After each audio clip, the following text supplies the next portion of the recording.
Hello दोस्तों, नमस्कार। स्वागत है आप सभी का मेरे यूट्यूब चैनल पर।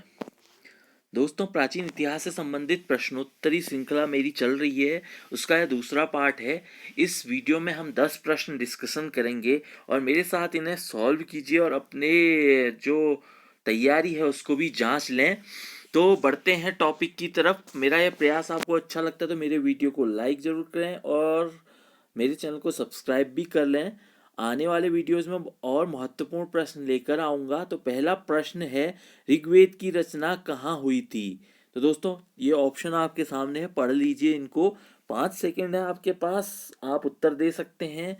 तो ऋग्वेद की रचना दोस्तों सप्तसैंधव प्रदेश में हुई थी। जो 7 नदियों के समूह को सप्तसैंधव प्रदेश के नाम से जाना जाता है, वहां पर ही ऋग्वेद की रचना हुई थी, ऐसा माना जाता है। तो प्रश्न संख्या 2 है, ऋग्वैदिक आर्य किसकी पूजा करते थे? 5 सेकेंड्स हैं दोस्तों। ऋग्वैदिक आर्य किसकी पूजा करते थे? ऋग्वैदिक आर्य दोस्तों प्रकृति की उपासना किया करते थे। अगला प्रश्न है प्रश्न संख्या 3, वर्ण व्यवस्था का सर्वप्रथम विवरण कहाँ से प्राप्त होता है? दोस्तों, वर्ण व्यवस्था का सर्वप्रथम विवरण कहाँ से प्राप्त होता है? इस प्रश्न का सही उत्तर है ऋग्वेद के 10वें मंडल से, जहां पर पुरुष सूक्त का वर्णन मिलता है। ब्रह्मा के 4 मुख, भुजा, पैर और जंघा से 4 वर्णों को का उत्पन्न हुए थे, ऐसा माना जाता है। ऋग्वेद के 10वें मंडल से ही वर्ण व्यवस्था का विवरण प्राप्त होता है। अगला प्रश्न है, तिलक आर्यों का मूल स्थान मानते हैं? जल्दी से कमेंट कर लीजिए दोस्तों। तिलक आर्यों का मूल स्थान दोस्तों आर्कटिक प्रदेश को मानते हैं। अगला प्रश्न है, वेद का अर्थ है? दोस्तों, वेद का अर्थ क्या होता है? वेद का अर्थ होता है ज्ञान।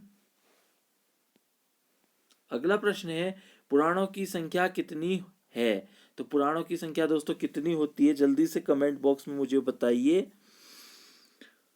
पुराणों की संख्या दोस्तों 18 होती है। अगला प्रश्न है, आर्य अनार्य युद्ध का वर्णन मिलता है? दोस्तों, आर्य अनार्य युद्ध का वर्णन कहाँ मिलता है? निम्न में से कहाँ मिलता है? तो आर्य अनार्य युद्ध दोस्तों वेद में प्राप्त होता है, जिसमें सुदास और 10 जनों के बीच युद्ध हुआ था। आर्य और अनार्य युद्ध के नाम से जाना जाता है। अगला प्रश्न है, ऋग्वेद में कुल सूक्तों की संख्या कितनी है? दोस्तों, बताइए इस प्रश्न का उत्तर, आपको आता होगा। तो ऋग्वेद में कुल सूक्तों की संख्या है 1028। अगला प्रश्न है, पूर्व वैदिक काल में राजा का नियंत्रण होता था? पूर्व वैदिक काल में राजा पर नियंत्रण होता था। इस प्रश्न का उत्तर क्या हो सकता है? गैस कीजिए दोस्तों। पूर्व वैदिक काल में राजा पर नियंत्रण सभा और समिति का होता था। अगला प्रश्न है, उत्तर वैदिक काल में विभाजन का आधार क्या था? दोस्तों, इस प्रश्न का उत्तर आप कमेंट बॉक्स में जरूर दीजिएगा। उत्तर वैदिक काल में विभाजन का आधार दोस्तों वर्ण व्यवस्था को माना गया है। ये 10 प्रश्न थे। मिलते हैं अगले 10 प्रश्नों के साथ नेक्स्ट वीडियो में। तब तक के लिए नमस्कार।